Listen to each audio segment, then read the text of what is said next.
நீதி கட்சி ஆட்சி 4வது பார்ட்டா 1934லேருந்து 37 வரைக்கும் என்னாச்சுன்னு பார்க்க போகிறோம்.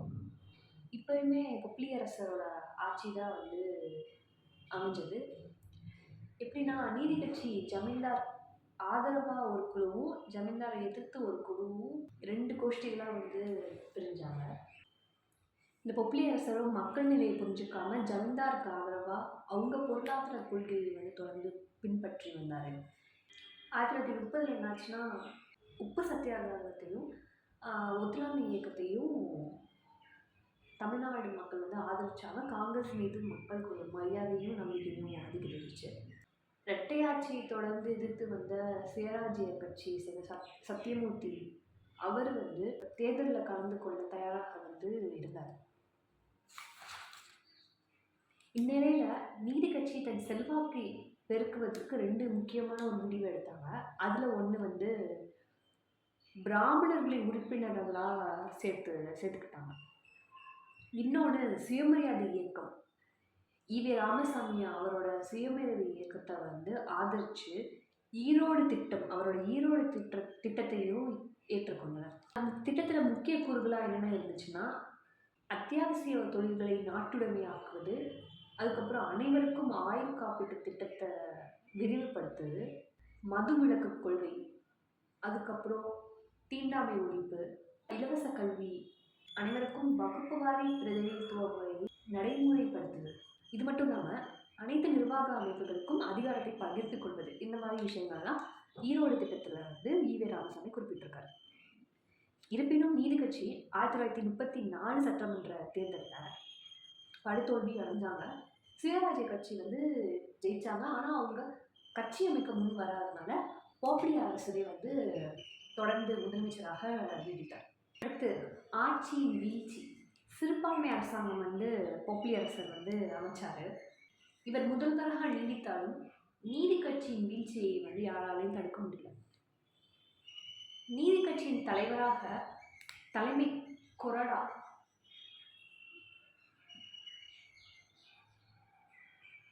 ஒரு சீஃப் வெப்பாக இருந்த முத்தையா செட்டியார் வந்து ஆதரவு வந்து கொடுக்கல. இதனாலேயே ஆர்.கே. சண்முக செட்டியும் ஆற்காடு ராமசாமி முதலியாரும் தேர்தலில் தோற்கிறதுக்கு காரணமாக இருந்துச்சு. பொப்ளியரசர் வந்து முத்தையா செட்டியாரை கட்சியின் தலைமை கொறடா பதவியிலிருந்து நீக்கியிருக்கார்.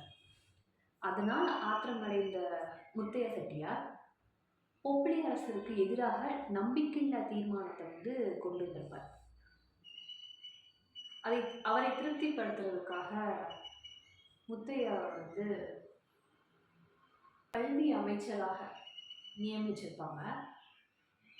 அது மட்டும் இல்லாமல் பிறரை திருப்திப்படுத்துவதற்காக முகமது உமானை உள்துறை அமைச்சராகவும் இது ஒரு புதிதாக ஒரு பதவியாக உருவாக்கி உள்துறை அமைச்சராகவும், பின்னர் ஏ.டி. பன்னீர்செல்வத்தை அமைச்சர்களாக வந்து நியமித்தார். அடுத்து பொப்ளியரசர் எதிர்ச்சிக்கார போக்கில் தான் எடுக்கிற முடிவு தான் கரெக்டுன்னு இந்த மாதிரி பண்ணிட்டதுனால நீதி கட்சியிடையே அதிருப்தி அதிகரித்தது. கட்சி முக்கியஸ்தர்களே வந்து அவரை நேரில் போய் பார்த்து பேச முடியல. தன்னை எதிர்த்தவர்களையும் அவருடன் ஒத்துப்போகாத உள்ளாட்சி நிறுவனங்களையும் ஒடுக்கிறதுக்கு முடிவு பண்ணி உள்ளாட்சி அமைப்பு சட்டம், அதாவது லோக்கல் போர்ட்ஸ் ஆக்ட், அதை வந்து திருத்தினார். அதாவது தாலுகா போர்டுகள் கலைக்கப்பட்டன. தனக்கு வேண்டாத ஒரு மாவட்ட மன்றம் 2ஆக பிரிக்கப்பட்டது. அது மட்டும் இல்லாமல் அவரோட ஒத்துழைக்காத பிற மாவட்ட மன்றங்களையும் பிரிப்பதற்கான முயற்சியில் வந்து இவர் இருந்திருக்கார். அதே போன்று அவரது அதிகாரத்துக்கு கீழ் பணியாத நகராட்சி மன்றங்களையும் வந்து முடக்கப்பட்டன. தனக்கு வேண்டாத நகராட்சி மன்ற தலைவர்களை அவர்களை வந்து தண்டிச்சார். அது மட்டும் இல்லாமல் கமிஷனர்களை நியமித்து மன்றங்களின் சுதந்திரத்தை வந்து கட்டுப்படுத்தினார். சுருக்கமாக சொல்லணும்னா நீதி கட்சியின் தேர்தல் வெற்றிக்கு ஊக்கமாக, அதாவது துணையாக இருந்த உள்ளாட்சி நிறுவன தலைவர்களை வந்து விரோதியாக மாற்றிட்டார் பொப்ளியரசர். அது மட்டும் இல்லாமல் ஜமீன்தார் அல்லாத நிலப்பகுதிகளில் வந்து நிலவரியை வந்து குறைக்கவே இல்லை. அது மட்டும் இல்லாமல் பொருளாதார நெருக்கடியில் உள்ள விவசாயிகளுக்கும் நில சொந்தக்காரர்களுக்கும் ஒப்பிலியரசர் வந்து ஒரு நடவடிக்கையுமே விவேகமாக எதுவுமே எடுக்கலை. இதனாலேயே கிராம மக்களின் ஆதரவை வந்து இருந்தார். அடுத்து காங்கிரஸின் செல்வாக்கு.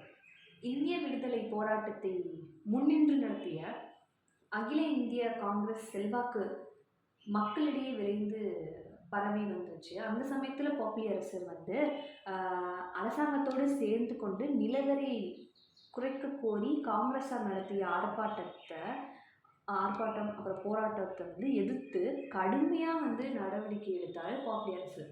இத்தகைய அடக்குமுறை நடவடிக்கைகள் காங்கிரஸ் மக்கள் செல்வாக்கை அதிகரிக்கவே வந்து செய்தன. எளிய உடை அணிந்து காங்கிரஸ் வந்து நாட்டு விடுதலைக்காக போராடி இருக்கிற இந்த டைமில் நீதி கட்சி முதலமைச்சரும் பிற அமைச்சர்களும் அதிக ஊதியம் வாங்கி ஆடம்பரமான வாழ்க்கையை வந்து வாழ்ந்துட்டு வந்தனால மக்கள் வந்து வெறுப்பாக பார்க்க ஆரம்பிச்சிட்டாங்க. பத்திரிகைகளும் கண்டிக்க ஆரம்பிச்சிட்டாங்க. இதனால் 1934 வந்து பெரும் தோல்வி வந்து அடைஞ்சிச்சு. அதுக்கப்புறம் 1938 அந்த டைமில் பெரியார் 1944 வரைக்கும் ஈவேஆர் பெரியார் வந்து தலைமையில் செயல்பட்டது. அதுக்கப்புறம் 1944 45 வரைக்கும் ராமச்சந்திர செட்டி தலைமையில் இருந்துச்சு. அதுக்கப்புறம் 1945 57 வரைக்கும் பிடி ராஜன் தலைமையில் நீதி கட்சி வந்து தமிழ்நாட்டில் அரசியல் செஞ்சுட்டு வந்தது. சர்ச்சைக்குரிய கொள்கை, அதில் முதலாவது பிராமணர் கொள்கை. நீதி கட்சி வந்து பிராமணருக்கு எதிர்ப்பு அமைப்பா இல்லை வந்து என்ன மாதிரி ஒரு கொள்கைன்னு முதல் துவக்கத்திலேருந்தே வந்து ஒரு தெளிவில்லை. ஆனால் டிஎம் நாயர் மட்டுமே வந்து ஆரியர்கள் தூங்கி கொண்டு இருந்தபோது நுழைந்த திருடர்கள் போன்றவர்கள் அப்படின்னு சொல்லிட்டு சொல்லியிருப்பாரு. ஆரியரும் திராவிடரும் வேறு அப்படின்ட்டு சொல்லியிருப்பாரு டிஎம் நாயர். பொதுவாக நீதி கட்சி தலைவர்கள் அரசாங்க பதவிகளில் பிராமணர் ஆதிக்கத்தை எதிர்த்தாங்க தவிர பிராமணர்களை விரோதியாக வந்து பார்க்கல. நீதி கட்சி துவக்கப்பட்ட போது கட்சி கூட்டங்களில் பிராமணர்கள் வந்து பார்வையாளர்களாக அனுமதிச்சாங்க. 1926 தேர்தலில் அந்த தோல்வி பிறகு பிராமணர்களோட ஆதரவு வேணும் அப்படின்னு சொல்லிட்டு முயற்சி செஞ்சாங்க. அதே 1929 அக்டோபர் நடந்த செயற்குழு கூட்டத்தில் தீர்மானம் பண்ணியிருப்பாங்க.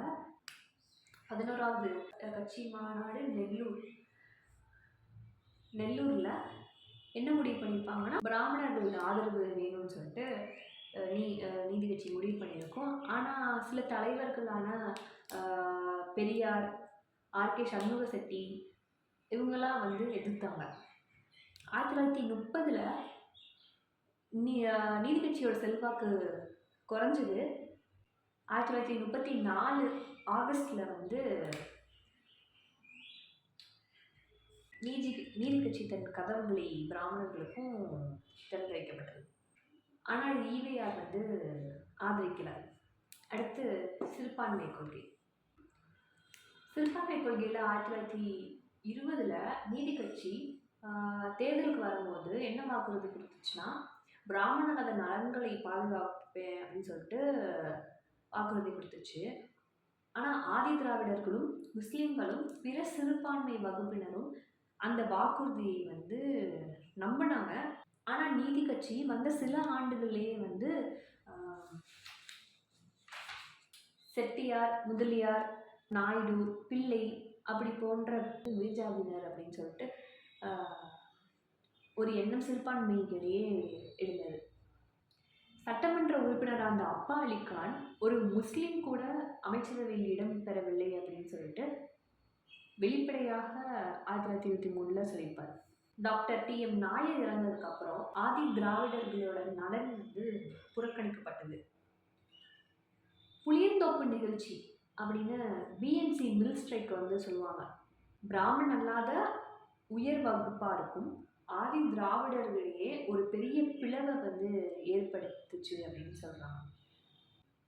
சுருக்கமாக சொல்லணும்னா, சென்னை ராஜதானியில் இருந்த சிறுபான்மையினர் மழையை எதிர்பார்த்து மழை எலியை கூட பெறவில்லை அப்படின்ட்டு சொல்கிறாங்க. அடுத்து அவர்களோட தேசப்பற்று எப்படி இருந்துச்சு பார்ப்போம். நீதி கட்சி வந்து பிரிட்டிஷ் அரசாங்கத்துக்கு ஆதரவோடு தான் வந்து செயல்பட்டது. அதாவது பிராமண அல்லாத நலனுக்காக உருவாக்கப்பட்டது. துவக்க காலத்திலிருந்தே நீதி கட்சியினர் வந்து பிரிட்டிஷ் அரசாங்க விசுவாசிகள் என்பதை வந்து வெளிப்படையாக கூறி வந்தனர். அதனாலேயே அன்னிபெசன்ட் அம்மையாரின் சுயாட்சி இயக்கத்தையும் காந்தியின் ஒத்துழையாமை இயக்கத்தையும் எதிர்த்து வந்தாங்க. நீதி கட்சி இது மட்டும் இல்லாமல் ஜாலியன் வாலாபாக் படுகொலை நடக்கும்போதும் நீதி கட்சி எதுவுமே கண்டுக்கல. நீதி கட்சியை தேசியவாதிகளா இல்லை தேச விரோதிகளா அப்படின்னு சொல்லிட்டு ஒரு கேள்விக்குறியாகவே இருந்துச்சு. இவர்கள் வெறும் வகுப்புவாரி பிரதிநிதித்துவம் கொள்கையை நிறைவேற்றணுங்கிறதே குறியாக இருந்தாங்க.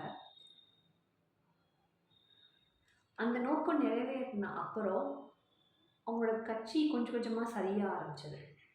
நீதி கட்சியினர் பிராந்தியவாதிகளே இன்றி தேசியவாதிகளாக அவங்க இருக்கிறாங்க.